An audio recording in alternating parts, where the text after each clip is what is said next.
Good day, everyone. My name is Cheng Ziran from University Science Malaysia. Today, I will talk about air microbes and pollution in Malaysian cities, focusing on how they affect the environment and our health. This presentation includes the following 6 aspects. Let me introduce the first part, research background and key questions. In Malaysian cities, air pollution comes from vehicles, industries, and cross-border cases. During heat seasons, hospital visits by breathing problems can rise by 30 to 50%. Long-term exposure increases the risk of heart and lung diseases. Air microbes, including bacteria, fungi, and viruses, influence the climate by forming clouds and can also act as pathogens or pollution indicators. This research focuses on 3 key questions. 1. How does urban pollution change microbial diversity? 2. What health risks can caused by polluted air rich in microbes? 3. Can microbes help reduce air pollution? Next, let's move on to the ecological function of airborne microbes. Airborne microbes serve 3 important ecological roles. First, in biogeochemical cycling, they break down air pollutants and take part in carbon and nitrogen cycles. Second, in climate regulation, they help form clouds as condensation nuclei and influence atmospheric chemistry. Third, in ecological balance, they connect different ecosystems and keep the air's microbial community stable. Then, I'd like to introduce the atmospheric pollution microbial interaction in Malaysia. Pollution changes air microbes in several ways. Particulate matter and natural oxides reduce microbial diversity, but increase resistant ones like Pseudomonas and Osmoborogales. Dirty air increases harmful bacteria such as Streptococcus ameboliae, especially near heavy metals.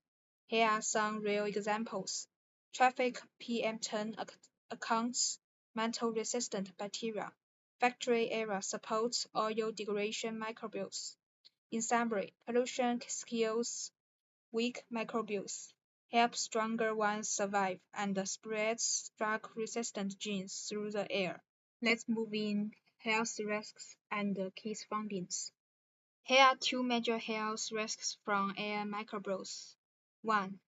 Passenger exposure. The level of harmful bacteria resists during heat. 2.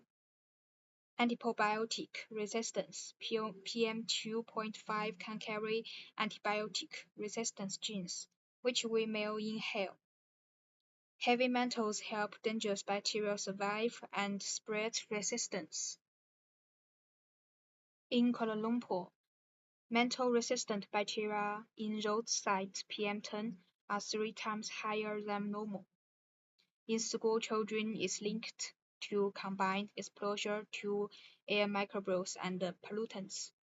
In Penang, industrial areas have higher levels of VOC degrading bacteria up to 40% of the total.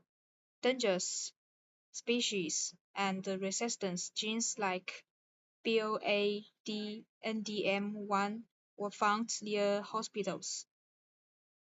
What's more, in children, microbial exposure is related to higher FeNO levels. In elder people, air microbes combined with PM2.5 may worsen COPD symptoms. Since we already know the harmful of atmospheric bacteria, then what's the challenges and the future direction? First, less than 1% of air microbes can be grown in labs. Second, there are no standard sampling methods for tropical cities. Third, microbial data are missing in the air quality laws and standards. These issues limit further development of air microbial research. What's the solutions and the policy recommendations? We propose a three-step strategies to tackle harmful microbes in the air.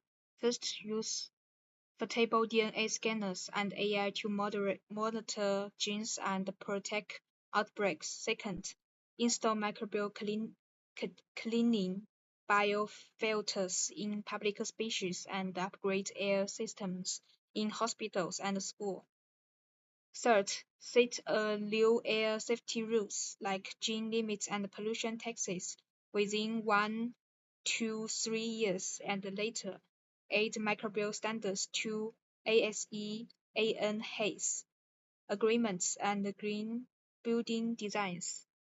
Today, we'll learn a bit about the link between air pollution and microbes in Malaysia. Since there isn't so much deep research yet, we are still having a long way to go.